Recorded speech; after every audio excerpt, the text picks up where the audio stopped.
إن الحمد لله نحمده ونستعينه ونستغفره ونؤمن به ونتوكل عليه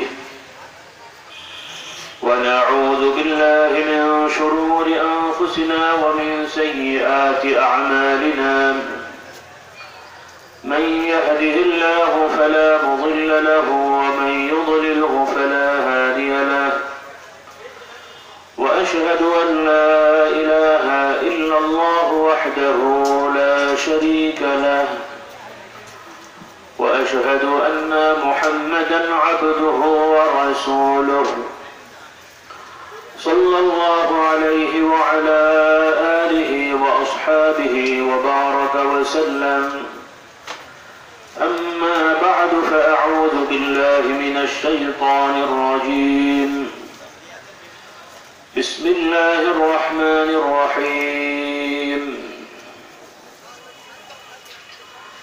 ما كان محمد أبا أحد من رجالكم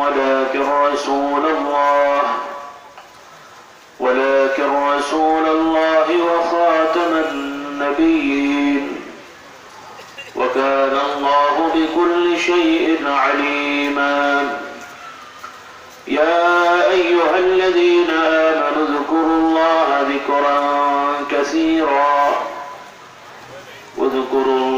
ذكرا كثيرا وسبحوه بكرة وأصيلا إن الله وملائكته يصلون على النبي يا أيها الذين آمنوا صلوا عليه وسلموا تسليما اللهم صل على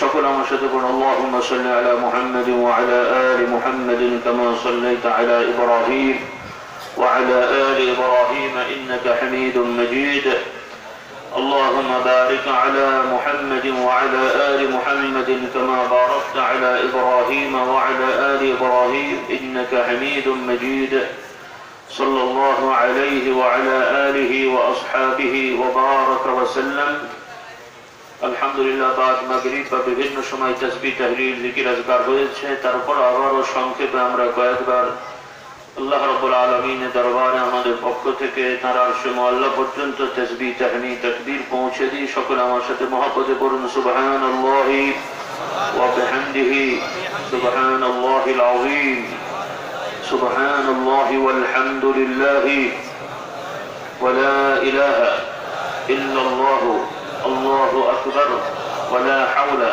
ولا قوة إلا بالله العلي العظيم سبحان الله وبحمده عدد خلقه ورضا نفسه وزنة عرشه ومداد كلماته لا إله إلا الله وحده لا شريك له له الملك وله الحمد وهو على كل شيء قدير شكر বলে আলহামদুলিল্লাহ আল্লাহ তাআলা তার জিকিরের জন্য কবুল করেছেন শুকরিয়া তার বলে আলহামদুলিল্লাহ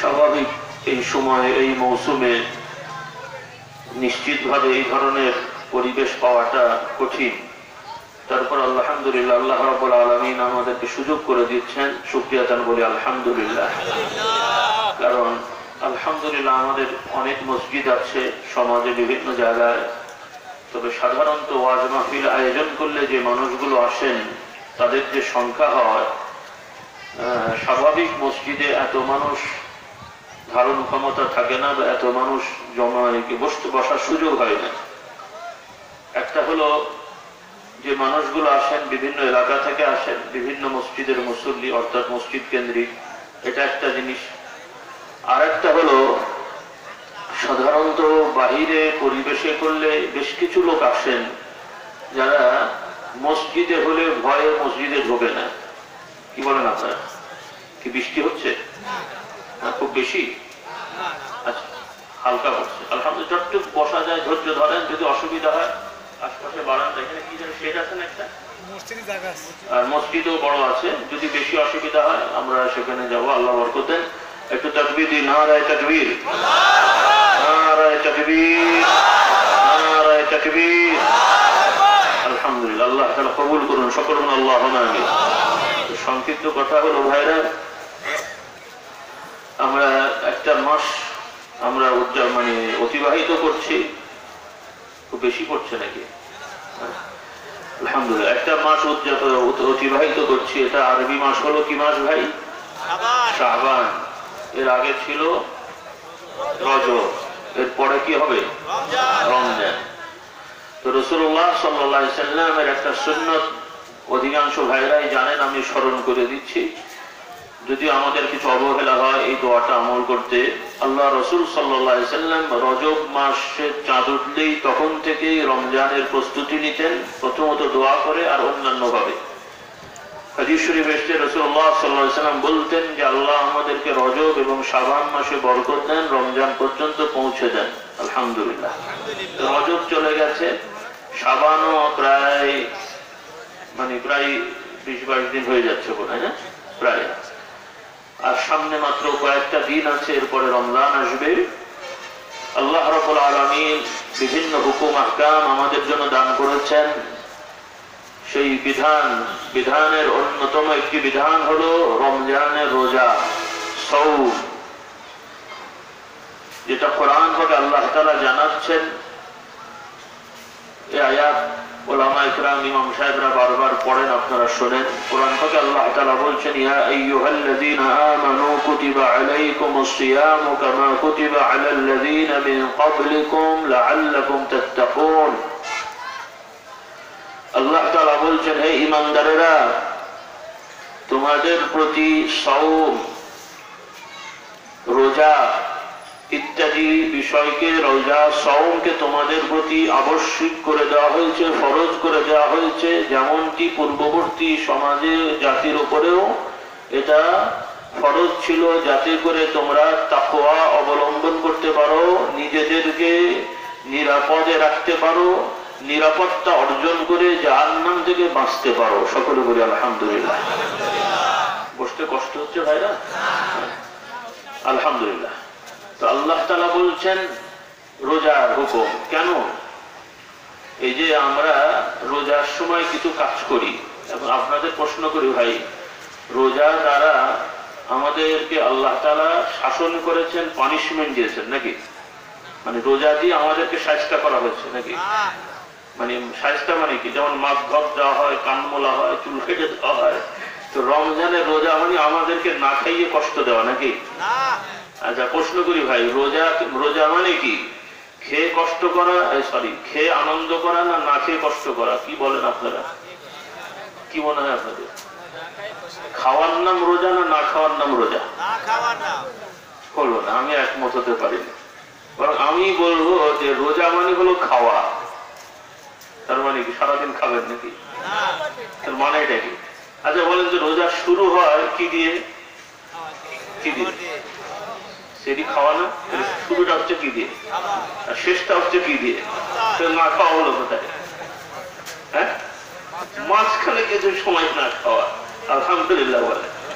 তাহলে আল্লাহ তাআলা রোজার অর্থ এটা করে দেননি যে তোদেরকে না খাইয়ে কষ্ট দেবো।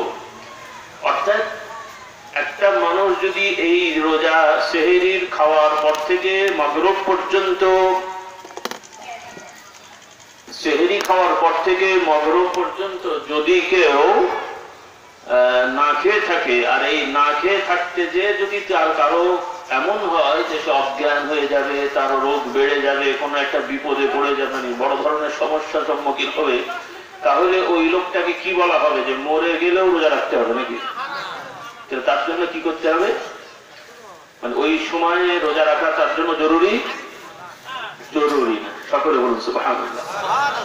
তাহলে রমজানের রোজা মানে আপনাকে আমাকে আল্লাহ তাআলা শাস্তি দেননি, আপনার আমার উপরে কঠিন করে দেননি, বরং আল্লাহ তাআলা এই রমজানের রোজা অন্য একটা কারণে দিয়েছেন। সেই কারণটা হলো যাতে আমরা এর থেকে নিজেদেরকে নিরাপদে রাখতে পারি, নিরাপত্তা অর্জন করতে পারি। সকলে বলুন সুবহানাল্লাহ।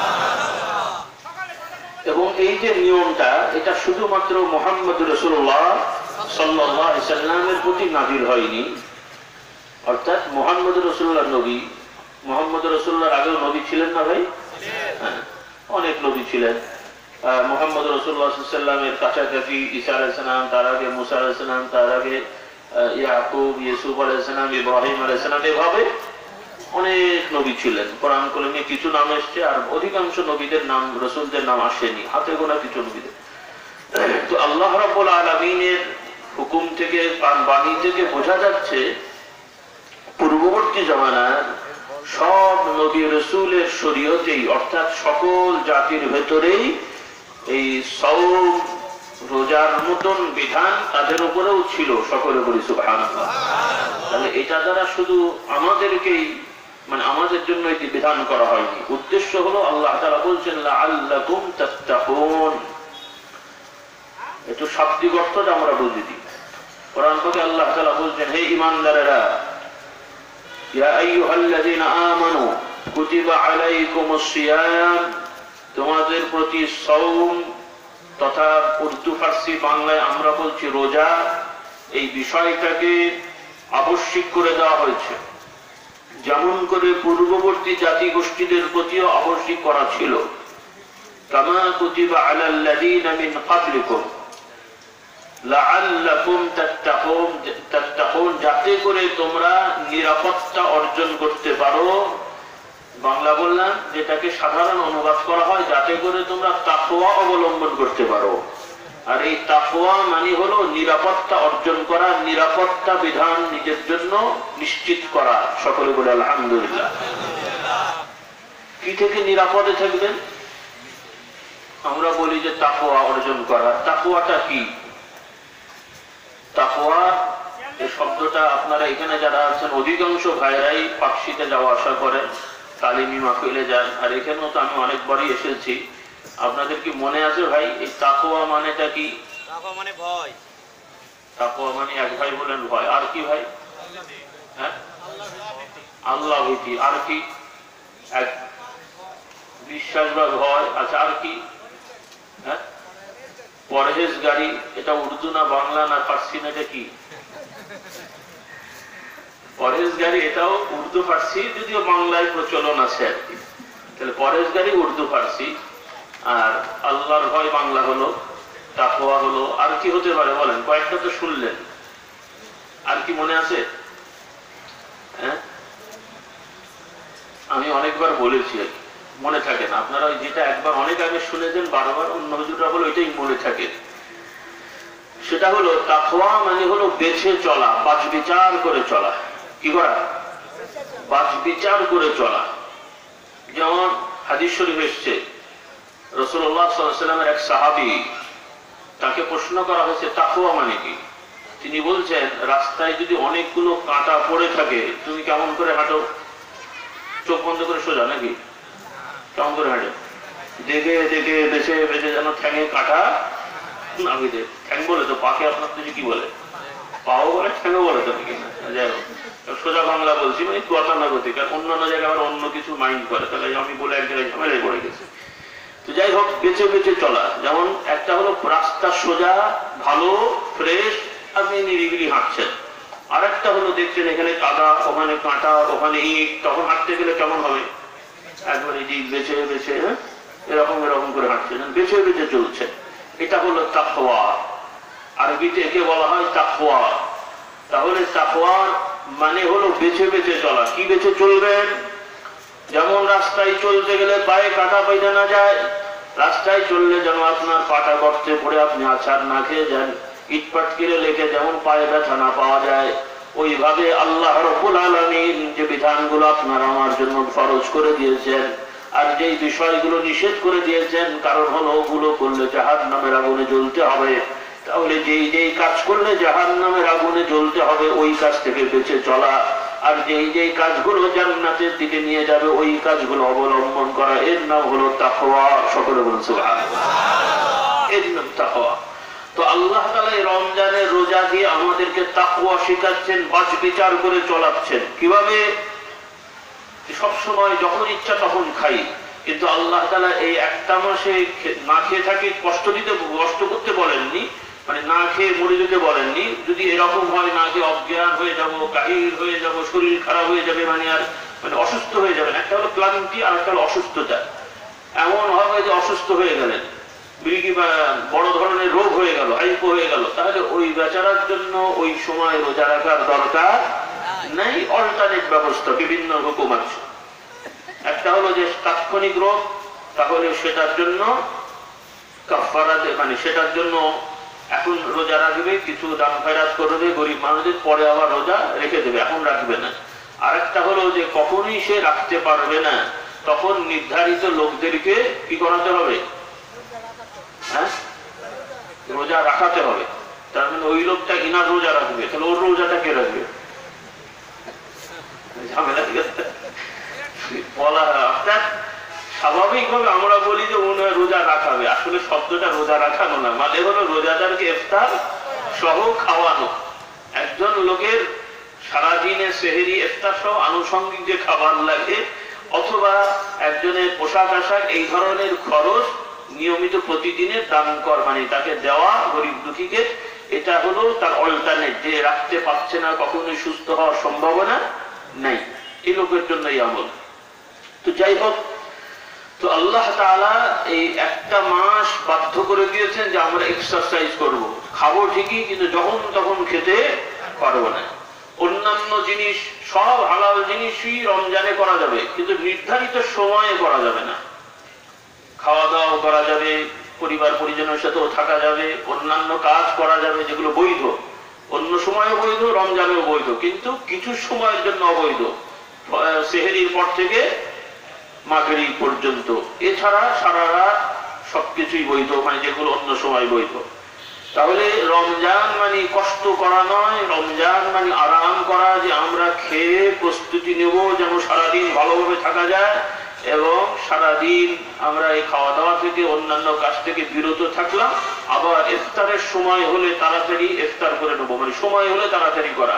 কেউ যদি মনে করে যে না আমি সেহরি না খেয়ে রোজা রাখবো, কষ্ট বেশি হবে, সব বেশি হবে, ইফতার দেরি করে করবো, সব বেশি হবে না কম হবে? কি হবে? ইফতার যদি ইচ্ছা করে দেরি করে, সব হবে না গুনাহ হয়? গুনাহ হবে। কেউ যদি সেহরি না খায়, তাতে কি সব বেশি হয় না কম হয়? ইচ্ছা করে যদি না খায়। রাসূলুল্লাহ সাল্লাল্লাহু আলাইহি ওয়াসাল্লাম বলছেন, কিছু একটা খেজুর হলেও, কিছু পানি হলেও তোমরা সেহরি করবে। সকলে বলুন সুবহানাল্লাহ। এর ভেতরে বরকত আছে। কি আছে?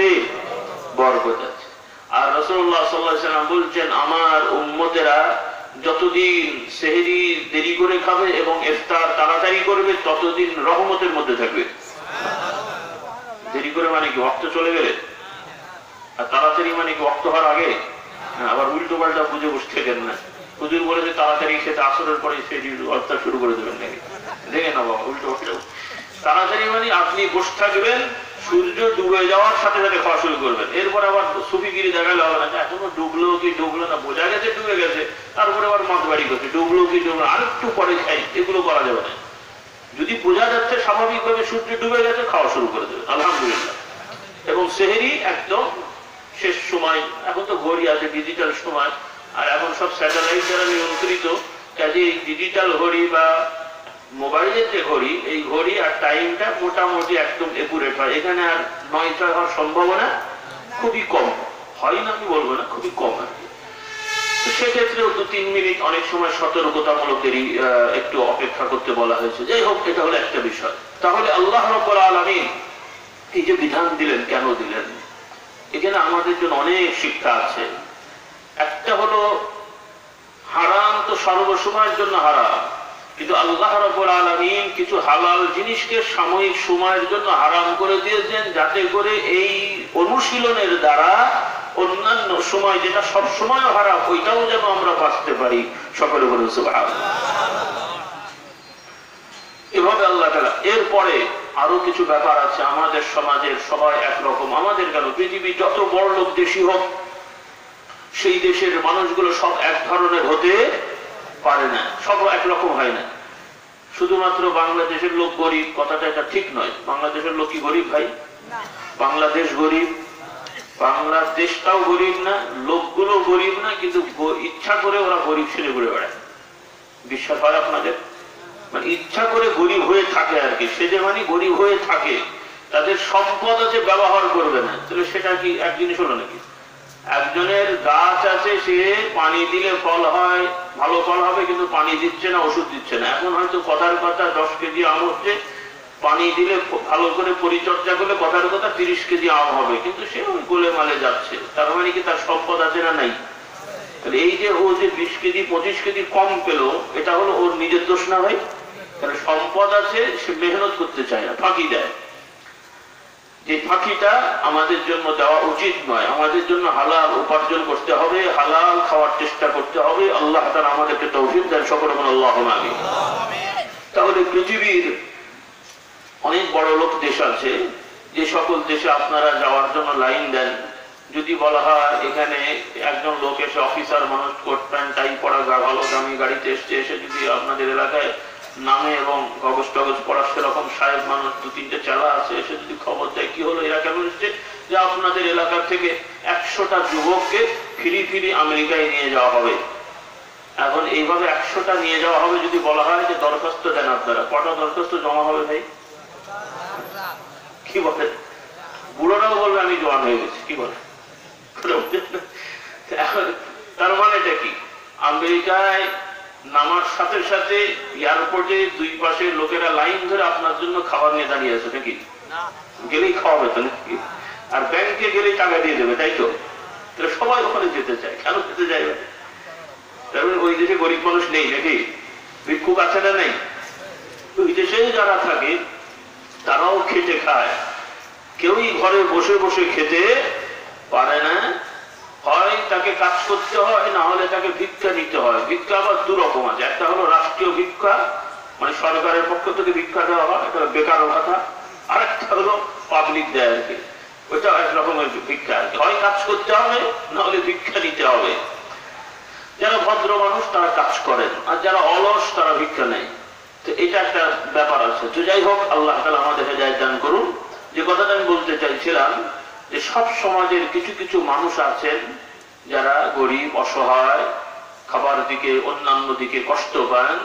এই রমজানের রোজা রাখা দ্বারা 2-3 ঘন্টার জন্য হলেও আপনি আমি যদি চিন্তা করি, তাহলে বুঝবো যে আমি তাও আমার খাবার আছে, শুধু 2-3 ঘন্টা বসে আছি, যে একটু পরে খাবো, খিদে লেগেছে একটু পরে খাবো। এখন কষ্টটা কিরকম? আর একজনের খিদে লেগেছে কিন্তু আদৌ খাবার পাবে কিনা সে জানে না, তার কষ্টটা কেমন? আল্লাহু আকবার। হ্যাঁ, আমরা সেহরি খেলাম, সাধারণত একবার খেলে 4-5-6 ঘন্টা মানুষ এমনি ভালোভাবে থাকতে পারে, আরো এক্সটেনশন 2 ঘন্টা বলেন। সুন্দরভাবে সেহরি খেলে 8-10-12 ঘন্টা এমনি থাকা যায়। তারপরে কষ্টের সময়টা হয়তো 3-4 ঘন্টা, কথা ঠিক না বেটি? একটা সময় পর্যন্ত পেটে খাবার থাকে এবং পেট টাইট থাকে, তখন কষ্ট হয় না। এই কষ্টের সময়টা 3-4-5 ঘন্টা, 3 ঘন্টা, ম্যাক্সিমাম 4 ঘন্টা মনে করে। এই 4 ঘন্টাও যখন খিদে লাগলো, তারপর আপনার আমার একটা মানসিক প্রশান্তি আছে, আমার ইফতার রেডি আছে, আমি খাবো, তাই না? একটু পরে হলো খাবো, 1 ঘন্টা 2 ঘন্টা পরে। কিন্তু আরেকজন গরিব মানুষ, তার একবার খেয়েছে কোন রকম আট পেটা বা কোন রকম পেট ভরে পান্তা ভাত বা যাই হোক একটা খেয়েছে, এরপর আবার কখন খাবে বা খাবার পাবে সে জানে না। খিদে লেগেছে, তারপরও সে জানছে না যে খাবার আসবে কিনা। এই লোকটার কষ্ট কিরকম এবার বোঝেন, সকলে বলুন সুবহানাল্লাহ। তো আল্লাহ রাব্বুল আলামিন বড় লোক হোক আর যেই হোক, রাজা বাদশা ইমানদারও যদি হয়, তাকেও রোজা রাখতে হবে। একজন রাজা, প্রেসিডেন্ট, মন্ত্রী বলতে পারবে না যে আমি তো প্রেসিডেন্ট রাজা, আমি একটা রোজার বদলে আমি 1000 মানুষকে ইফতার খাওয়াবো, আল্লাহ আমাকে মাফ করে দেবে তো, নাকি বলেন? হবে 1 লাখ লোককে ইফতার করাবে সম্ভব না? সৌদি আরব রাজা যদি মনে করে যে আমি 30 দিনে 30 লাখ লোককে ইফতার খাওয়াবো, আমি পীর সাহেবের কাছে যদি মশলা চাই, বুঝো তাহলে আমার রোজাটা হবে না। আমি বলবো যে আমাকে 1 কোটি দাও, আমি ফতোয়া দিয়ে দিচ্ছি, হবে নাকি? হবে তো, তাই? হ্যাঁ, তাহলে এটা আমরা হবে না। কিন্তু আল্লাহ মাফ করুন, আগেকার জমানার ইহুদি খ্রিস্টানদের কিন্তু মওলানা ছিল। আমাদের মুসলমানদের নামধারী কিছু আছে, এইরকম না হলেও ওই পকেটে পয়সা পড়লে ফতোয়া ঘুরে যায়, এরকম কিছু আছে, আছে না? আল্লাহ এদের হেদায়েত করুন, সকলে আল্লাহুম্মা আমিন। আর এই প্যারাম ইহুদি নাসারাদের ছিল। আমি যে উদাহরণ দিলাম, অনেক সময় ইহুদি নাসারার কিছু মাওলানা নামধারী, মানে ওদের ধরনের কিছু মাওলানা, তাদেরকে কিছু ওই এলাকা ওই সমাজের নামি দামি লোকেরা কিছু কুকর্ম অন্যায় করার জন্য বলতে হুজুর আমরা বড় লোক, আমাদের জন্য তো একটু এই সমস্ত চলে নাকি বলে, ঠিক আছে ওনাকে যদি না আপনাদের জন্য চলতে পারে, নাউজুবিল্লাহ বলে। মানে গরিব মানুষদের জন্য বাংলা মদ খাওয়া নিষেধ, আর বড় লোকদের জন্য বিলাইতি হুইস্কি খেলে তার গোনা হয়নি, কি বলে হয় না? হ্যাঁ, আল্লাহ তাআলা হেদায়েত করুন, সকলে আল্লাহুম্মা আমিন। কথাটা কেন বলছি, আপনার আমার এই এলাকার, অর্থাৎ আপনারা ভালো মানুষ, আপনাদেরই সমাজের অনেক লোকেরা মাশাআল্লাহ টাকা পয়সা হয়েছে, বিলেতে যাচ্ছে, হালাল রুজি অনেকে করেন, কিছু অন্যায় কেউ কেউ করেন।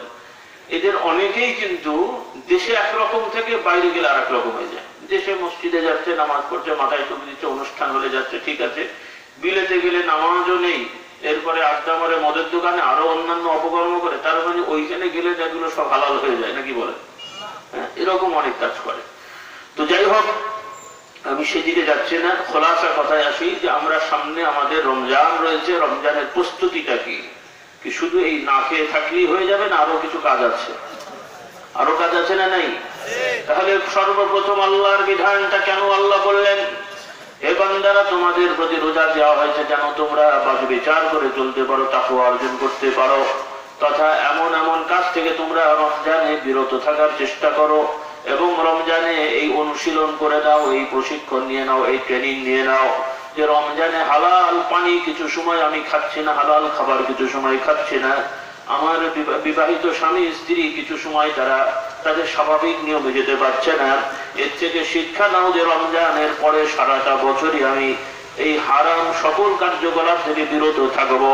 আমার এই জবান দিয়ে আমি কখনো হারাম খাবো না, আমার এই চোখ দিয়ে আমি হারাম দেখবো না, দেখা হলেও তওবা করে ফেলবো, আমার অঙ্গ প্রত্যঙ্গ দিয়ে হারাম কাজে লিপ্ত হব না। এইভাবে প্রতিজ্ঞা করে তওবা করে যদি রমজানে রোজা রাখা হয়, তাহলে ওই ব্যক্তি রমজানের প্রকৃত হাকিকত নসিব হয়ে গেল, তার জন্য জান্নাতের দরজা খুলে গেল। আমরা তো সারা বছর হালালই খাই। কি হালাল খান? ভাত খান, মাছ খান, মুরগি খান, এগুলো হালাল তো নাকি? শুয়োর খান না, কুকুর খান না, বিড়াল খান না, কিন্তু এই ভাত ডাল মাছ যে খাওয়া হয়, এই যে টাকাটা উপার্জন করেছে, অনেকেই কিন্তু ব্যবসা করলেও ব্যবসায় জালিয়াতি করে কিনা আমি জানি না, আপনাদের এলাকায় কেউ করে না মনে হয়। হ্যাঁ, চালের ব্যবসা, ডালের ব্যবসা, পাটের ব্যবসা, আপনাদের আর কি কি আছে আমার জানা নেই। যাই হোক, বস্তার ভেতরে ৯-৬ মনে হয় আপনাদের এলাকায় হয় না, হয় ভাই আপনাদের আমি জানি না, হয় কি? চালের বস্তার ভেতরে কম বেশি হয়, ডালের বস্তার মধ্যে কম বেশি হয়, এক রকমের নাম বলে আর এক রকমের চাল দেওয়া হয়। হ্যাঁ, এরপরে এই ধরনের যে কাজগুলো করা হলো, অর্থাৎ যে চালটা আপনি বললেন বাজারের মূল্য কথার কথা 500 টাকা, সে আর কি, কিন্তু আপনি দিচ্ছেন যেটা সেটার দাম 400 টাকা। তাহলে 400 টাকার জিনিস 500 টাকার কথা বলে, মানে কোয়ালিটি বলে দেওয়া হলো, এই 100 টাকা কি হলো? কথা বলছেন, 100 টাকা কি হলো? হারাম হলো। এইরকম যে কোনো জিনিস, আর একটা জিনিস ঠিকই আছে, কিন্তু মিথ্যে কথা বলে আপনি বিক্রি করলেন। পাঞ্জাবির দোকান, শার্টের দোকান, টুপির দোকান, ভাই এটার দাম কত? 100 টাকা বিক্রি করবো না ভাই, একটু কমান ভাই, এত আল্লাহর কসম 100 টাকায় কেনা আছে, কিন্তু তার থেকেও কম দামে কিনা আছে। আল্লাহর কসম 100 টাকা কেনা আছে, তো তোকে এই মিথ্যে কথাটা কসম করে বলতে কে বললো? বলবি যে ভাই এই দাম ছাড়া আমি বেচবো না, এটা এই দাম দিলে আমার চলবে, না হলে ভাই আমার লাভ কম হবে বা আমার পোষাবে না, সেটা বলো। কিন্তু আল্লাহর কসম কত টাকা আমার কেনা আছে, এই যে কসম করে কিরে করে যে মিথ্যে কথাটা বলা হলো, এইটা বলে যে বিক্রিটা করা হলো, তার আসলে ওর থেকে কমে কেনা আছে। এখন জিনিসটা কি হলো ভাই? হারাম। জিনিসটা হালাল, কিন্তু আমার আচরণে জিনিসটা কি হলো? হারাম হলো। এখন ওই টাকা দিয়ে আমি রমজানের ইফতার করছি, রমজানের সেহরি করছি, ঈদের সময় নতুন জামা পড়েছি, অনেক সব হচ্ছে তো নাকি? হ্যাঁ, এরপরে রিটায়ার করেছে বা কিছু টাকা জমিয়েছে, বিভিন্ন ভাবে সুদি ব্যাংকে জমা করে ইন্টারেস্ট নেওয়া হচ্ছে মাসকে মাস। সুদি ব্যাংকে 1,50,00,000 বা 5 লাখ 10 লাখ সুদি ব্যাংকে জমা করা হলো, যে শুধু ব্যাংক তাকে ইন্টারেস্টই দেবে, লোকসান হলে ব্যাংক মানে এই ব্যক্তি কোনো দায়ী দায়িত্ব নেই, ব্যাংক তার মূলধন ফিরিয়ে দেবে এবং ইন্টারেস্ট দেবে, এটা ব্যাংক দেবে, আর কি বলে লোকসান হলেও তাকে দিতে হবে। এই যে ব্যাংকে রাখা হলো, সুদ নেওয়া হলো, এটা কি হলো ভাই? এখন এই টাকা দিয়ে আপনি মক্কা শরীফ মদিনা শরীফ থেকে খেজুর আনান, এই টাকা দিয়ে আপনি হজে যান, কোনোটাই কিন্তু কবুল হচ্ছে না। হাজী সাহেব কাছে, ভাই আমি কিছু টাকা দিচ্ছি, আপনি আমার জন্য মক্কা মদিনা শরীফ থেকে খেজুর নিয়ে এসেন। কিন্তু টাকা হলো সুদের টাকা। কারণ সুদের টাকা দিয়ে মদিনা শরীফের খেজুর খেলে তো বরকত হবে তো নাকি? হ্যাঁ, জিনিসগুলো এইটাই। তাহলে আমরা কুকুর বিড়াল শিয়াল খাই না ঠিকই, কিন্তু বিভিন্ন ভাবে আমাদের উপার্জনের মধ্যে হারাম ঢুকছে। ওই হারাম গুলো আমরা বিসমিল্লাহ বলে খেয়ে আবার হুজুরকেও হাদিয়া দিচ্ছি, নিজেও হারাম করে হচ্ছে, আবার হুজুরকে হারাম করে বানাচ্ছি। মহা বিপদের কথা। আল্লাহ তাআলা আমাদের হেদায়েত করুন, সকল আল্লাহুম্মা আমিন। তাহলে আজকের এই মানে আমাদের কথা হলো, শিখতে হবে যে আমরা সবাই হারাম থেকে বেঁচে থাকবো। রাজি আছি ইনশাআল্লাহ? কারণ হারামের পরিণতি হলো জাহান্নাম। হারামের পরিণতি কি? সুদ খেলে জাহান্নামে যেতে হবে। গরিব মিসকিন অসহায় মানুষদেরকে যদি ঠকানো হয়, তাদের জন্য জাহান্নামের আগুনে চলতে হবে। কোরআন পাকে আল্লাহ তাআলা বলছেন, ইন্নামা ইয়াকুলুনা ফি বুতুনিহিম নারা ওয়া ইয়াসলাউনা সাঈরা।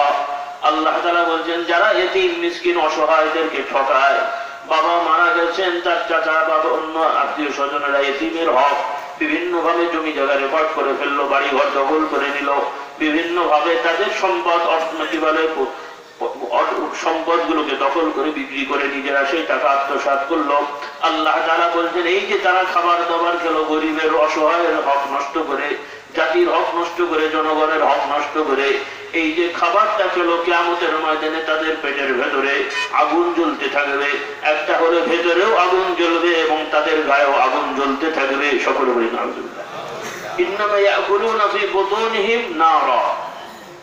তারা যে খেয়েছে, এই খাওয়াটাও, এই মজার মজার খাবার, মানে দামি দামি খাবার খেয়েছে, বেশি বেশি খেয়েছে, ভালো ভালো খেয়েছে, মোটা তাজা গরু ভাজি হাবি যাবি, এই যে খেলো, মজা মজা করে খেলো, গরিবের হক নষ্ট করে, তার পেটে কিয়ামতের ময়দানে আগুন জ্বলতে থাকবে। নাউযুবিল্লাহ।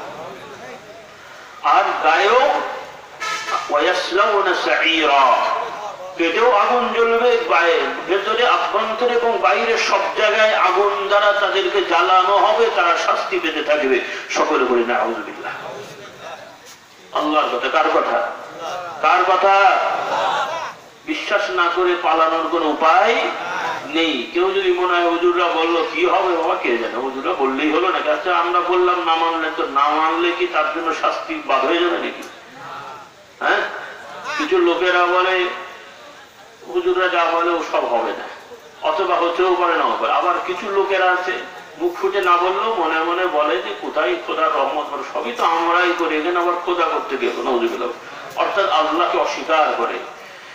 এই জগতের কোন স্রষ্টা নেই, সৃষ্টিকর্তা নেই, সব কিছু এমনি এমনি পরিচালিত হচ্ছে, এই ধরনের ধারণা কিছু মানুষের আছে। সকলে বলি নাউযুবিল্লাহ। আমরা দোয়া করি আল্লাহ তাআলা তাদের হেদায়েত দান করুন। তারা যে অনেক দূরে আছে এমন না, হয়তো এই মজলিসেও দুই একজন থাকতে পারে। আমরা দোয়া করি আল্লাহ তাআলা তাদের অন্তরকে পাক সাফ করে দেন। সকলে আল্লাহুম্মা আমিন। অর্থাৎ এই যে তারা ধারণা করছে যে জগৎ এমনি এমনি চলছে, এর কোনো নিয়ন্ত্রক নেই, স্রষ্টা নেই, তাদের এই ধারণার কারণে কি খোদা নাই হয়ে যাবে? তাদের এই ধারণার কারণে কি কবরে আযাব তাদের হবে না? আমরা মুসলমানরা বিশ্বাস করি বলে হবে, আর না হলে হবে না, এরকম কি? তাহলে বিশ্বাস করুক আর না করুক, স্বীকার করুক আর না করুক, যেটা সত্য বাস্তব, এটা থেকে কেউই পালাতে পারবে না।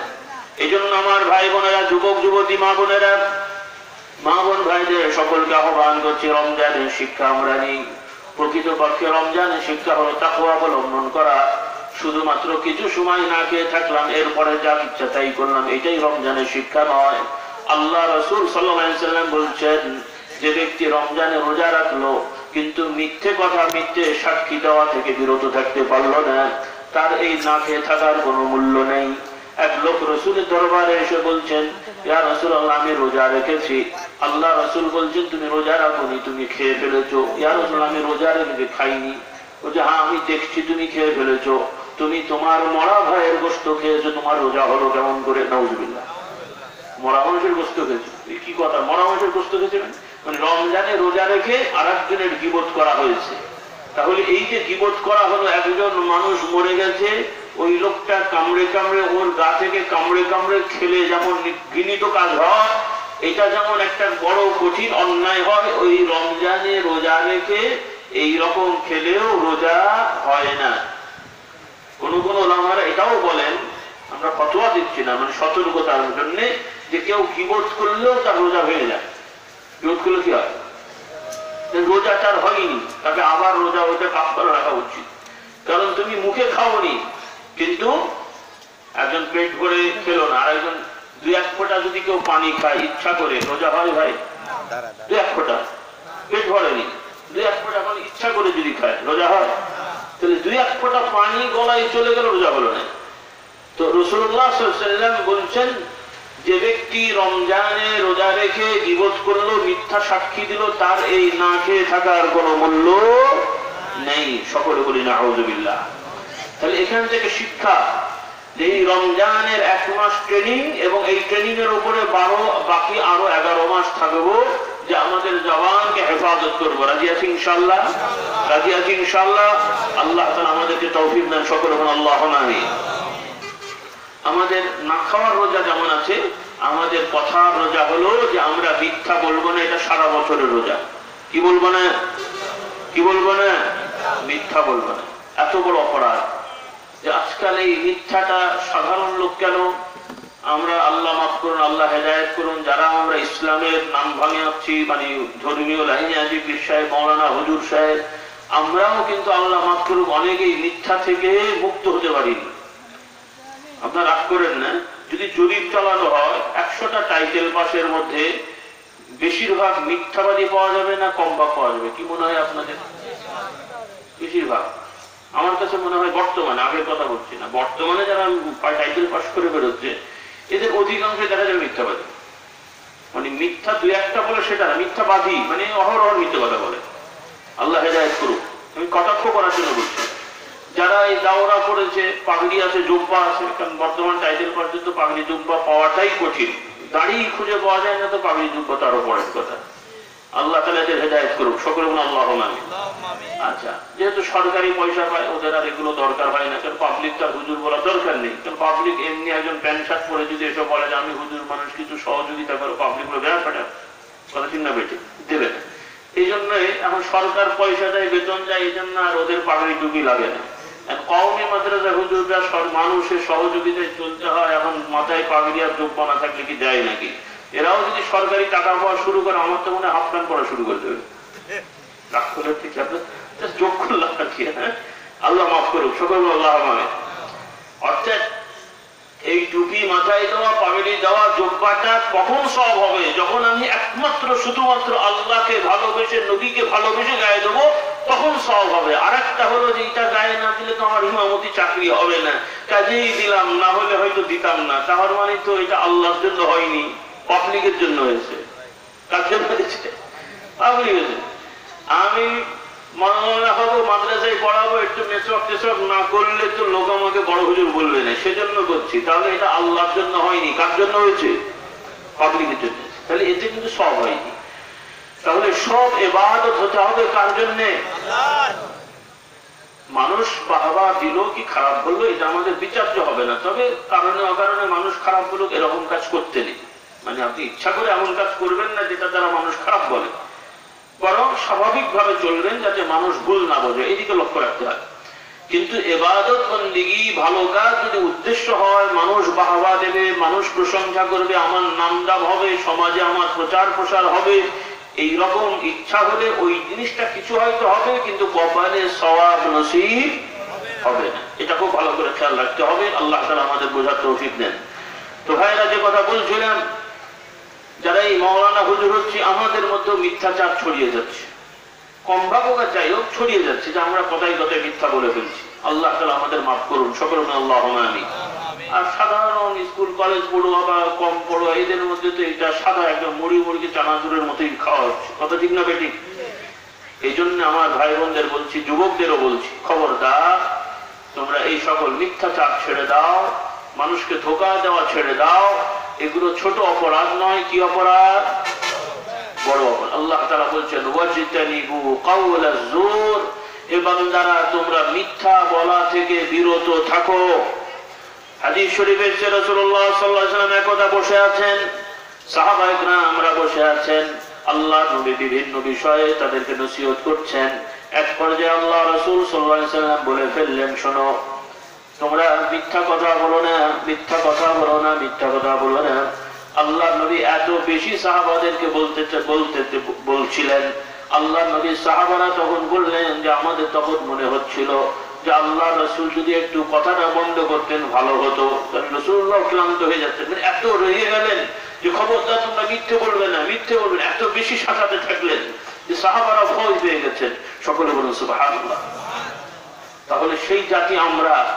আর আল্লাহ রাসূলের এই যে মেহনতের কারণে সাহাবায়ে কেরামরা কেমন মানুষ, যেই মানুষগুলো একসময় মূর্তি পুজো করেছেন, অনেকেই করেছেন না, অনেকেই একসময় মূর্তি পুজো করেছেন, মদ খেয়েছেন, কেউ আল্লাহ মাফ করুন জিনা ব্যভিচারও তাদের সমাজে খুব একটা জটিল জিনিস ছিল না, প্রায় উন্মুক্তই বলা যায়।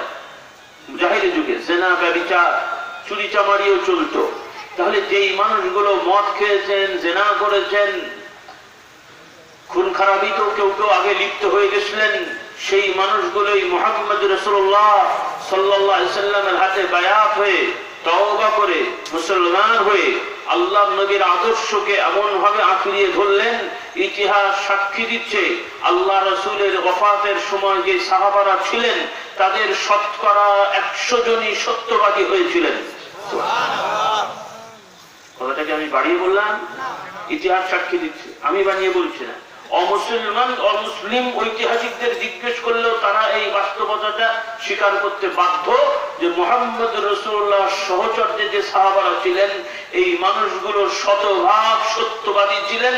তারা একসময় অনেক মিথ্যে কথা বললেও, অনেক অন্যায় করলেও, কিন্তু আল্লাহ রাসূলের হাতে হায়াত দেওয়ার পরে তাদের কাছে কোনো কবিরা গুনাহ স্বভাবে পরিণত হয়নি, বিশেষ করে মিথ্যা কথা। সকলে বলুন সুবহানাল্লাহ। এই জন্যে আপনারা বারবার শুনেছেন, যেহেতু পাকশিতে বা আমাদের ওলামায়ে কেরাম এই ব্যাপারে একটু আলোচনা করেন, বিশেষ করে আমার সৈয়দ উস্তাদ ডক্টর আমার দুলাভাই ভগ্নিপতি ডক্টর আব্দুল্লাহ জাহাঙ্গীর রাহিমাহুল্লাহ, আল্লাহ তাআলা তাকে শাহাদাতের মর্যাদা দান করুন, সকল আল্লাহুম্মা আমিন। তার সকল খেদমতগুলোকে কবুল করে নেন, সকল আল্লাহুম্মা আমিন। উনি অনেক আলোচনা করতেন, আমরাও কিছু কিছু বলি যে হাদিসের ব্যাপারে সহিহ হাদিস আর যঈফ হাদিস, মাওযু হাদিস শুনেছেন না? কিছু কিছু সহিহ, যঈফ আর মাওযু তিন রকম বলা হয় গ্রহণযোগ্যতার দিক থেকে, আর অন্যান্য কথা আছে। তো সহিহ মানে যারা যে হাদিসগুলো এই যে বুখারী শরীফ, মুসলিম শরীফ, তিরমিজি শরীফ, মানে ইমাম বুখারী, ইমাম তিরমিজি বড় বড় বুজুর্গ আলেম ইমাম, অর্থাৎ নেতৃত্ব দেওয়ার মতো সমাজের বড় বড় বিজ্ঞ ওলামা পণ্ডিত, এনারা রাসূলুল্লাহ সাল্লাল্লাহু আলাইহি ওয়াসাল্লামের যে কথা কাজ বক্তব্য যে সংকলন করেছেন এগুলো হচ্ছে হাদিসের কিতাব। তাহলে রাসূলুল্লাহ সাল্লাল্লাহু আলাইহি ওয়াসাল্লামের ওফাত ইন্তেকালের 200 বছর, 300 বছর, 100 বছর, 150 বছর পরে যে কিতাবগুলো লেখা হলো, ওনারা তো সরাসরি নবীকে দেখেননি। কাকে দেখলেন? ওনারা দেখেছেন ওনাদের ওস্তাদ, তারা দেখেছেন তাদের ওস্তাদ, তারা দেখেছেন, এভাবে আল্লাহ রাসূলের সাহাবা, তারপরে তাবিঈন, এভাবে একটা ধারাবাহিকতা আছে। হ্যাঁ, প্রজন্ম। যেমন ফুরফুরার মুজাদ্দিদে জামান আবু বকর সিদ্দিক রাহমাতুল্লাহ আলাইহি, তিনি আমার পরদাদা, অর্থাৎ তার আমরা হলাম চতুর্থ প্রজন্ম।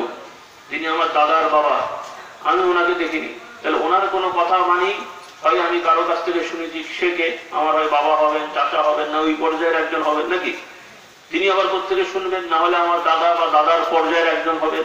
তাহলে এইভাবে 2জন 3জনের পরে যে ওই কথাটা শোনা গেছে। তো ওই রকম রাসূলুল্লাহ সাল্লাল্লাহু আলাইহি ওয়াসাল্লামের কথাকার বিষয়গুলো এই যে ইমামরা কিতাব লিখেছেন, এই কিতাবে যে বর্ণনা হয়েছে এইভাবে 2-3 প্রজন্ম পরে আগের লেখা। তো সেখানে বাছ বিচার করা হয়েছে। যে লোকটা মিথ্যা কথায় অভ্যস্ত, মানুষ জানে, এরা যদি এসে বলে যে আমি শুনেছি নবী এটা বলেছে, ওনার কথা গ্রহণযোগ্য নয়। একজন লোক নামাজ পড়ে না, অন্যায় করে, জিনা করে, মদ খায়, সে এসে যদি বলে যে আমি নবী বলেছেন এই কথা আমি শুনেছি অমুকের কাছ থেকে, তাহলে ওর কথা গ্রহণযোগ্য নয়। নবীর কথা বলতে এসছো, নিজেরই নামাজ নেই, রোজা নেই, দাড়ি নেই, বিড়ি সিগারেট খাও, তুমি আমার নবীর কথা কি বলছো? তাহলে ওই লোকের গ্রহণযোগ্যতা নেই। তাহলে কাদের কথা? যে লোকটা নামাজ কাজা করে না, মিথ্যে কথা বলে না, কবিরা গুনাহ স্পষ্ট দেখা যাচ্ছে না কোনো কাজ করে। স্পষ্ট গুনাহ কি? স্বাভাবিক ভাবে স্পষ্ট কি ভাই? কারো মাথার উপরে মদের হাড়ি নিয়ে ঘোরে? হ্যাঁ, মুখে কি মদ মানে ভাসে? স্পষ্ট গুনাহ কি? হ্যাঁ, সমাজে জানে যে লোকটা মিথ্যে বলে কিনা। আচ্ছা, তাহলে মিথ্যে বলবো না। আর একটা স্পষ্ট গুনাহ আছে, আপনারা মাইন্ড করেন না, রাগ করছেন নাকি? সেটা হলো আমাদের আপনাদের জানার অভাবে এই অন্যায়টা হয়ে যায়। জানার অভাবে আপনারা ভালো মানুষ, ভালো চান, কিন্তু ভালোটা কি বুঝতে পারেন না। সেটা হলো যে এই দাড়ি চাঁচা, দাড়ি কি চাঁচা, মানে এই যে দাড়ি যে ছেঁচে ফেলা হচ্ছে, এটা কিন্তু একটা বড় গুনাহ। কি গুনাহ? বড় গুনাহ। তাহলে আল্লাহর নবীর কথা ওই সময় যদি কোন একজন নামাজি লোক কিন্তু দাড়ি নেই, সে এসে যদি বলে নবী বলেছেন এরকম কথা, ওই আলেমরা বলবে বাবা তোমার কথা নেওয়া যাচ্ছে না, তুমি নবীর কথা বলছো কিন্তু তোমার মধ্যে নবীর আদর্শ নেই, তাহলে নেওয়া যাবে না। তুমি মাথায় না দিলে অসুবিধা নেই। কিন্তু একজনের টুপি আছে, নামাজ পড়ে, সরি দাঁড়িয়ে আছে, নামাজ পড়ে, মেসওয়াক করে, হালাল হারাম বেঁচে চলে, কিন্তু সে মাথায় টুপি দেয় না। সে যদি এসে বলে যে আমি হাদিস শুনলাম নবী এটা বলেছেন, তাহলে সে ব্যক্তি গুনাহগার না, তার কথাটা নেওয়া যাবে, কারণ সে একটা নফল কাজ বর্জন করেছে কিন্তু ফরজ কাজ ছাড়ে নাই, কবিরা গুনাহে লিপ্ত হয়নি। মশলাটা বোঝাতে বললাম আমি?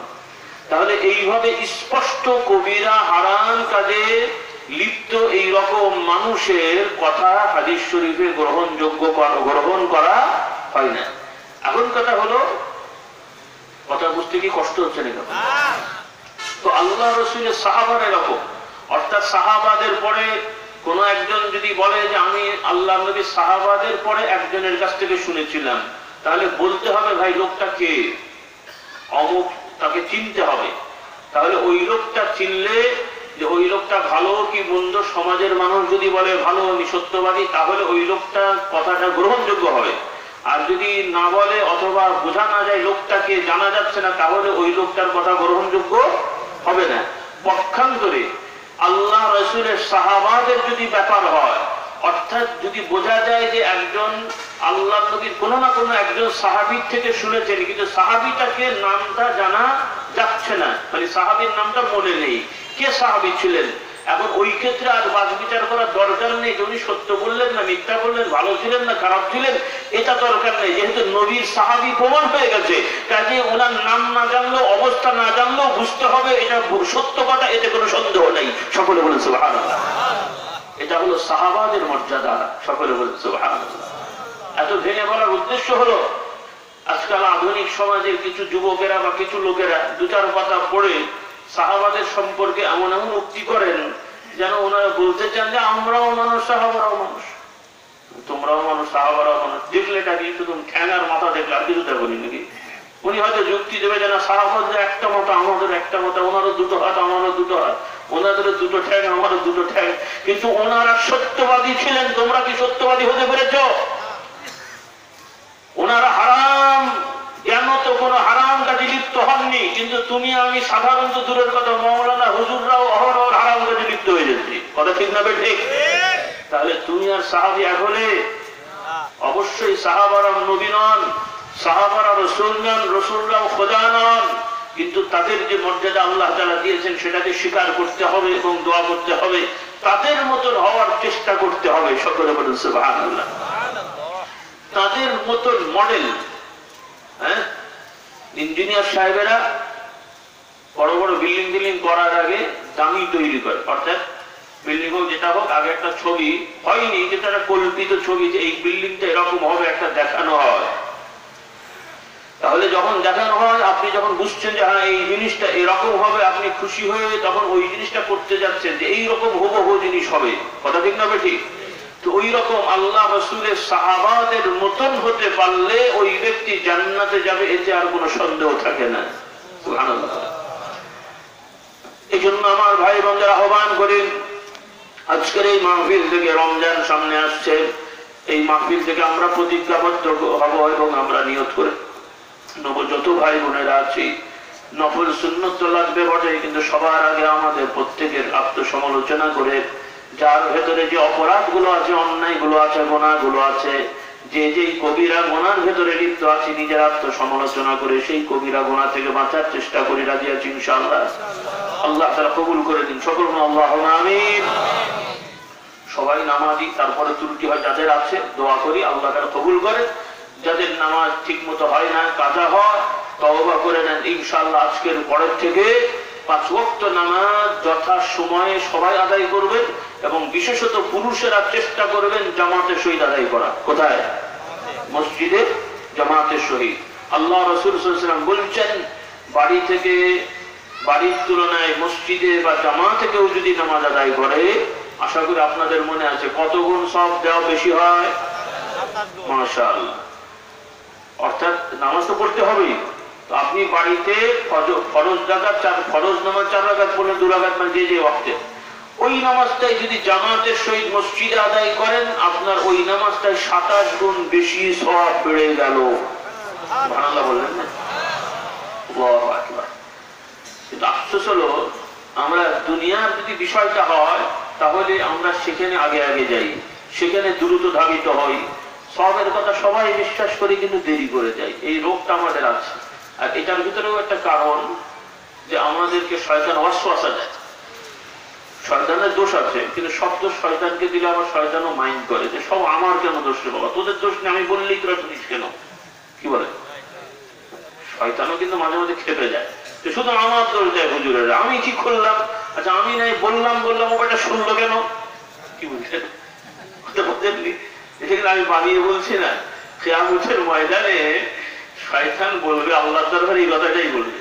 আল্লাহ তাআলা বলেন, কামাসালি শাইতান ইয ক্বালা লিল ইনসানি কুফর ফালাম্মা কাফারা ক্বালা ইন্নী বারিউম মিনকা ইন্নী আখাফুল্লাহ। শয়তান মানুষকে প্ররোচনা দেবে, এটা কর, সেটা কর, এটা কর, এটা কর, ওয়াসওয়াসা দেবে। এরপরে যখন করে ফেলেছে তখন শয়তান বলবে, তুই কিন্তু করেছিস, আমি বললেই বা কি হবে, তুই শুনলি কেন, তুই তোরটা বুঝলি না, আমি কিন্তু এর মধ্যে নেই। কিয়ামতের ময়দানে শয়তান বলবে, আমি আল্লাহকে ভয় করি, আমি ওর মধ্যে নেই, আমি তো তোকে জোর করে করাইনি, বলি যে তুই করে ফেলেছিস, তুই না করলে তো পারতিস। কথা বুঝতে পারেননি? এই জন্য সব তো শয়তানের ঘাড়ে দিলে হবে না। আর শয়তান, এই জন্য আল্লাহ তাআলা বলছেন যে শয়তান তো ইবলিস শয়তান আছেও, কিন্তু কিছু লোক শয়তানের অনুসরণ করেও মানুষের মধ্যেও তারাও শয়তানের থেকে বেড়ে যায়, মানুষ শয়তান আছে। নাউযুবিল্লাহ বলেন। আর একটু মজা করার জন্য বলছি যে কিছু কিছু মানুষ শয়তান এরকম আছে, তাদেরকে দেখে খুব শয়তানও একটু দূরে দূরে থাকে, বাবা ওর পাল্লায় পড়লে আমিও বিপদে পড়বো। হ্যাঁ, একটা গল্প আছে, আমি বলবো না, আপনারা হয়তো অন্য সময় শুনে থাকবেন, একটু স্মরণ করে দিই। কথাই বলে যে শয়তান নাকি মাদ্রাসার ছাত্র আর স্কুলের ছাত্রদেরকে খুব ভয় পায়, কি একটা কারণ আছে, শুনেছেন? তাকে এখানে আর বলা চলা যাবে না, সব জিনিস ওয়াজ মাহফিলে বলতে নেই। বললেন কিনা যে শয়তানও কথার কথা ছাত্রদেরকে, বিশেষ করে মাদ্রাসা প্রাইমারি স্কুলের ছাত্রদের খুব ভয় পায়, বিশেষ কারণ আছে, আমি আর বললাম না। তো যাই হোক, আল্লাহ তাআলা আমাদের হেদায়েত দান করুন, সকল বলুন আল্লাহুম্মা আমিন। তো শয়তান আমাদেরকে ওয়াসওয়াসা দেয়, দূরে সরিয়ে দেয়। যেমন হাদিস শরীফে আছে, রাসূলুল্লাহ সাল্লাল্লাহু আলাইহি ওয়াসাল্লাম বলেছেন, মসজিদে ঢুকে যারা জামাতে কাতারে প্রথম দিকে আসবে তাদের সওয়াব বেশি হবে। সুবহানাল্লাহ। কিন্তু যে সকল লোকেরা ঢোকে সংখ্যায় বেশিরভাগ একদম হুবহু সামনের কাতারে প্রথম দিকে যে বসার চেষ্টা করে না, বিভিন্ন জায়গায় দূরে দূরে থাকে ভাই বেশি লোক। ঢুকেই এদিক বসে ওদিক বসে, ওখানে যেতে খুব লোক কম যায়, কম চায় আর কি, পার্সেন্টেজে। কেন ভাই? কারণ ওখানে গেলে, আর যদি বলা হতো রাসূলুল্লাহ বলছেন প্রথম কাতারে ইমামের পেছনে যে বেশি থাকবে, যে বেশি ইমামের কাছাকাছি থাকবে তার সওয়াব বেশি হবে, পর্যায়ক্রমে ডান দিকের কাতার, বাম দিকের কাতার। আপনাদের একটু স্মরণ করে দিই, কারণ প্রায় মসজিদে এই গন্ডগোলগুলো হয় অনেক জায়গায়। সাধারণত কাতারের নিয়ম হলো ইমাম সাহেব দাঁড়াবেন, ইমাম সাহেবের পেছনে একজন দাঁড়াবেন, মানে বেশি লোক হলে ইমাম সাহেব পেছনে সরাসরি একজন দাঁড়াবেন, তারপরে ডান দিকে, তারপরে বাম দিকে, তারপরে ডান দিকে, তারপরে বাম দিকে, এরপর প্রথম কাতার, দ্বিতীয় কাতার, এভাবে হবে। এটাই হলো নিয়ম। দাঁড়ানোর সময় ঠিক হয়, কিন্তু অনেক সময় একটু লোক আগে গেলে বিক্ষিপ্ত আকারে বেশি দূরে দূরে বসেন, এটাও সব কম হয়। যে যত পারবেন ইমাম সাহেবের কাছাকাছি বসার চেষ্টা করবেন, ডান দিকের কাতার আগে, এরপরে বাম দিকের কাতার, এভাবে বসলে সওয়াবটা বেশি হবে। রাসূলুল্লাহ বলেছেন সওয়াব বেশি হবে। এখন যদি বলা হতো, মনে করেন এইভাবে কোন মসজিদে এলান করা হয়, মসজিদ কমিটি বা মোতাওয়াল্লি, যে যারা ইমাম সাহেবের পেছনে জামাতের সহিত নামাজ পড়বেন, সরাসরি ইমাম সাহেবের পেছনে যে থাকবেন তাকে 100 টাকা, তারপরে ডান দিকে যে থাকবেন তাকে 99 টাকা, তারপরে বাঁয়ে যে থাকবেন তাকে কত টাকা 88। এইভাবে যদি টাকার বিন্যাস হয় তাহলে কোথাকার লোক বেশি হবে ভাই? আগের কাতারে কোথায় লোক বেশি হবে? দেখা যাবে আরেকজন বসে ব্যাটাকে ছেলে হলেও আরেকজন ঢুকে পড়েছে। কি কথা ঠিক না বেঠিক? হবে না হবে না বলেন? আর যদি মসজিদের নিয়ম হয় যে এই মসজিদে যেই যাবে প্রতি অক্টে কিছু না কিছু পয়সা পাবে, তাহলে ওই মসজিদের ধারণ ক্ষমতা যদি 100 হয় তাহলে মুসল্লি যে ভিড় হবে কত কত মনে হয় 200-300 তো হবেই, কি বলে? তাহলে আমরা সওয়াব বিশ্বাস করি, টাকাও লাগে বিশ্বাস করি, কিন্তু আমাদের কাছে সওয়াবের তুলনায় টাকার মোহটা বেশি হয়ে গেছে। এটাই আমাদের ভুল একটা। আমাদের টাকা লাগবে না, টাকা সবার লাগে। বিশ্বাসের টাকা লাগে না ভাই? আমি হুজুরের টাকা লাগে না? মানুষের টাকা লাগে না? নাকি হুজুর মানে তো আমাদের খিদে লাগে না মনে হয়? কি বলেন? বিশ্বাসে তার খিদেও লাগে না, ঘুমও লাগে না, অন্য কিছু লাগে না। কি লাগে না? লাগে না? তো টাকা পয়সা ঘর বাড়ি সবার লাগবে, কিন্তু আমাদের এই টাকা পয়সা ঘর বাড়ির মোহে যদি আমরা পড়ে যাই, অর্থাৎ সওয়াবের তুলনায় এটাকে যদি প্রাধান্য দিই তাহলে আমরা বিপদগামী হব। আর যদি আমরা এই টাকার তুলনায় সওয়াবকে প্রাধান্য দিই তাহলে আমরা সফল হব। সকলে বলুন সুবহানাল্লাহ।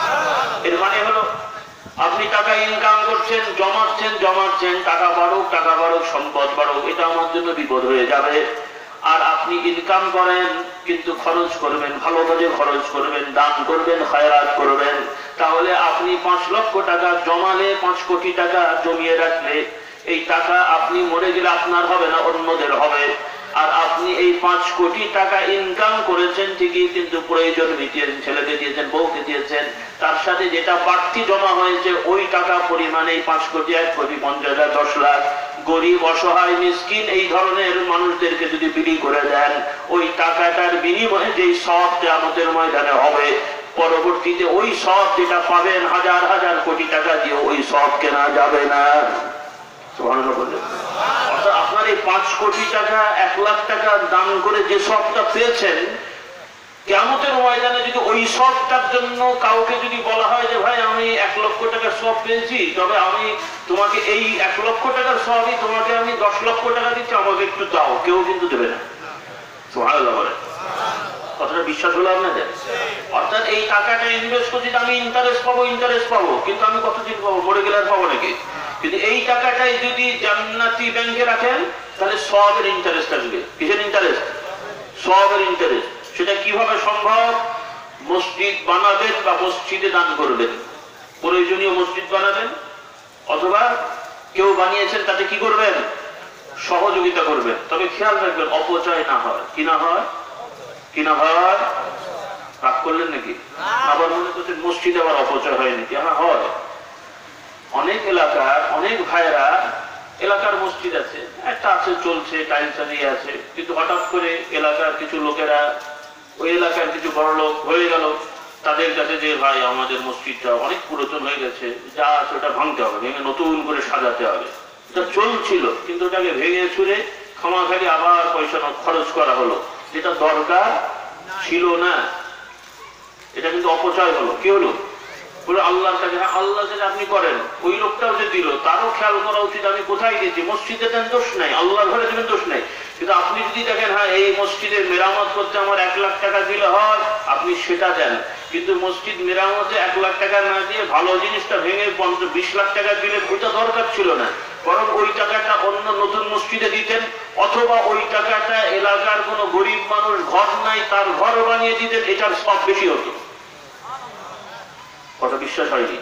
কিন্তু যে লোকটা 5 লাখ টাকা মসজিদে দিচ্ছে, ওই লোকটাকে হয়তো আপন, অন্য কেন আপন ভাই, চাচাতো ভাই, খালাতো ভাইয়ের ঘর ভাঙা, ওকে কিন্তু 50,000, 1 লাখ দিলে বেচার একটা সুন্দর ঘর বানাতে পারতো, ওকে কিন্তু দিচ্ছে না, সে মসজিদে তেল মালিশ করছে। আপনারা ভুল বুঝছেন নাকি? আর বলেন না হুজুর মসজিদে দিতে মানা করেছে, মানা করলাম নাকি?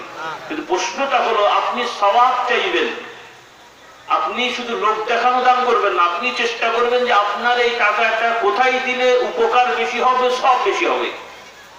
কথা বোঝাতে পারলাম তো? এটাই মুসলমানদের একটা ভুল হয়। আল্লাহ তাআলা এই জন্য নিয়ম করে দিয়েছেন, কিন্তু মুসলমানরা আমরা ইসলাম বুঝছি না, কোরআন বুঝছি না, যার কারণে কথাই বলে যে আমরা তেলওয়ালা মাথায় তেল দিই, শুকনো মাথায় কেউ তেল দিতে চাই না। এটা ঠিক হলো না, যার মাথায় তেল আছে তো আছে, আপনি শুকনো মাথায় তেল দেবেন তো, কথা বুঝাতে পারেনি।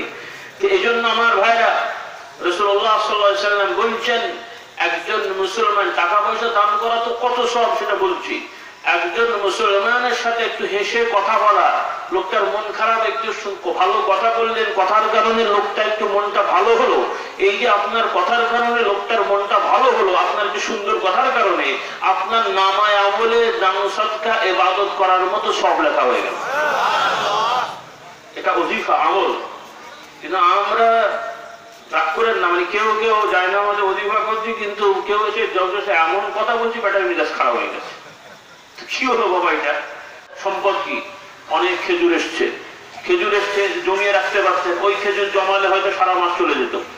মানে আরব দেশের খাবারের মধ্যে খেজুর, রুটি, গোশত এগুলো আমাদের যেমন চাল, ডাল ইত্যাদি, আলু ইত্যাদি লাগে, ওগুলো তারা খেতেন। কিন্তু রাসূলুল্লাহ সাল্লাল্লাহু আলাইহি ওয়াসাল্লাম এই খেজুরে সারা মাস গেলেও তিনি চিন্তা করেননি আমি রেখে দিই সারা মাস যাবে, বরং খেজুরের চেয়ে ওই দিনের জন্য কিছু রেখে বাকি সাথে সাথে দান করে দিয়েছে। সুবহানাল্লাহ। ছাগল এসেছে, দুম্বা এসেছে, উট এসেছে, মনে করেন যে উটগুলো দুম্বাগুলো রাখলে হয়তো এক বছর, সারা বছরের খাওয়া দাওয়া সম্ভব ছিল, কিন্তু রাসূলুল্লাহ সাল্লাল্লাহু আলাইহি ওয়াসাল্লাম একদিকে কথার কথা 100-150 ছাগল এসছে, সাথে সাথে যিনি গরিব মিসকিন যাদের নেই ডেকে ডেকে ছাগল করে দিয়ে দিয়েছেন। সুবহানাল্লাহ। এরকম দান পৃথিবীতে কেউ করবে ভাই? ওরা বিশ্বাস হচ্ছে তো না বাড়িয়ে বলছি আমি? এভাবে রাসূলুল্লাহ সাল্লাল্লাহু আলাইহি ওয়াসাল্লাম দান করেছেন। কাদের জন্য? গরিব মানুষের জন্য। সকলে বলেন সুবহানাল্লাহ। এরপরে কিভাবে দান করলেন দেখেন।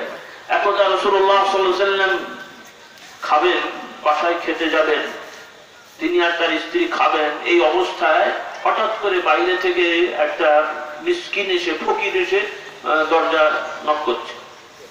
রাসূলুল্লাহ সাল্লাল্লাহু আলাইহি ওয়াসাল্লাম খবর নিলেন, কে এসছে? বলা হলো যে গরিব এসছে, মিসকিন এসছে, কিছু খাবার চাচ্ছে। রাসূলুল্লাহ সাল্লাল্লাহু আলাইহি ওয়াসাল্লাম স্ত্রীর কাছে খবর পাঠালেন যে একজন অসহায় গরিব এসছে, কিছু খাবার দেওয়া যায় নাকি, দেখো তো ঘরে কি আছে। উম্মুল মুমিনিন রাদিয়াল্লাহু তাআলা আনহা, আল্লাহ রাসূলের স্ত্রী, তিনি খবর পাঠালেন, যাকে জিজ্ঞেস করা হলো, ইয়া রাসূলুল্লাহ, খাবার খুবই অল্প, তার মানে সামান্য কিছু রুটি আছে, একটা দুটো, যেটা আপনার আর আমার লাগবে, মানে এটা আপনার আর আমারই ঠিক মতো হবে না, এতটুক পরিমাণ রুটি আছে। তখন রাসূলুল্লাহ সাল্লাল্লাহু আলাইহি ওয়াসাল্লাম বললেন, হ্যাঁ ঠিক আছে, ওইটাই কিছু রেখে দাও আর কিছু ওখান থেকেও ছিঁড়ে দিয়ে দাও, কারণ ওই লোকটা এসে আমি খালি হাতে ফেরত যাক, আমি এটা চাই না। সুবহানাল্লাহ। কেউ এরকম আছি ভাই?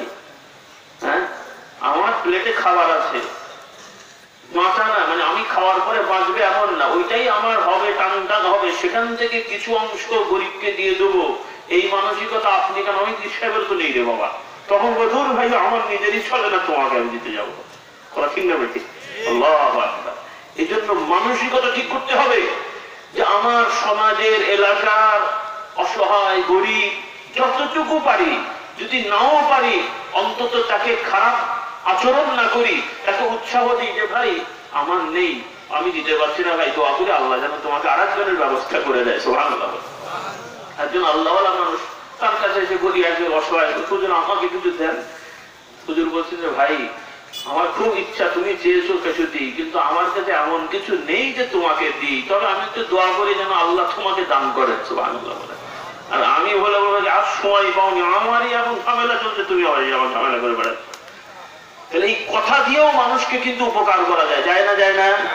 আবার অনেক সময় আমি পাচ্ছি না, কিন্তু আমি জানি আমারই এক বন্ধু বা আত্মীয় স্বজন, তার কাছে টাকা আছে, যদি আমি এটাও করি যে ভাই আমার নেই, আমি দেখি কিছু করা যায় কিনা, আমার ভাইকে বললাম, আত্মীয় ভাই একটা গরিব, একটা অসহায় লোকটা এসছে, কিছু পারলে দাও তো, আমি একটু দিবা, তুমি দিয়ে দাও, এটাও কিন্তু সব হবে, এটাও কি সব হবে।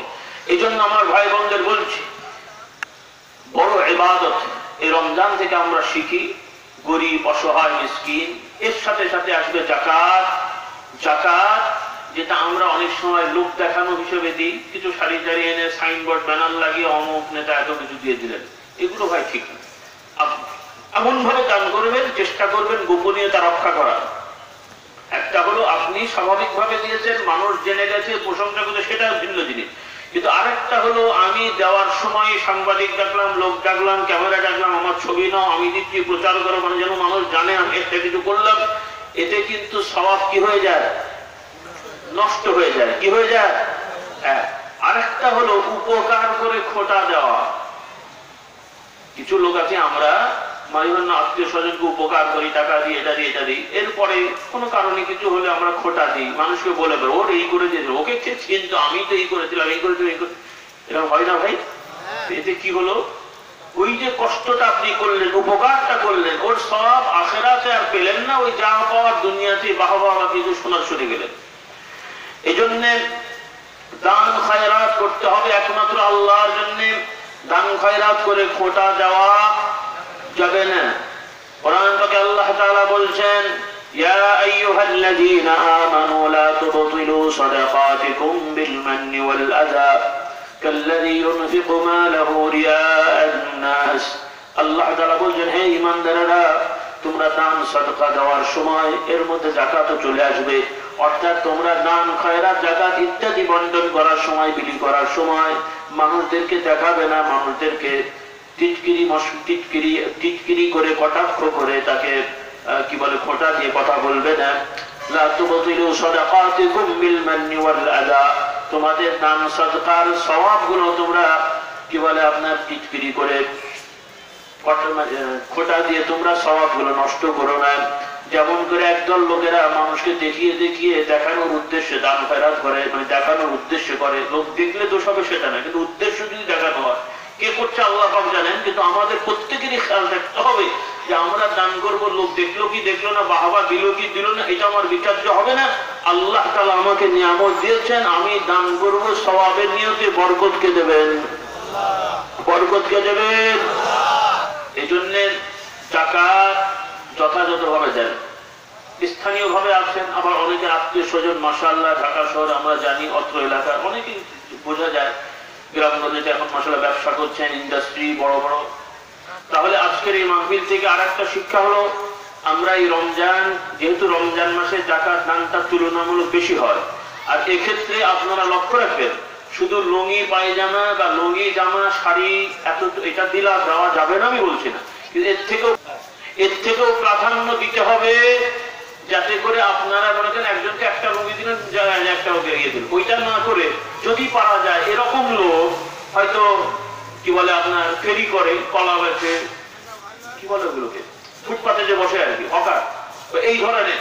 অর্থাৎ তার পুঁজি কম, যা আছে এতে যা হয় কষ্ট মষ্ট করে চলে। 10,000, 5,000, 20,000, 50,000 টাকা পুঁজি দিলে তার ইনকামটা ভালো হয়।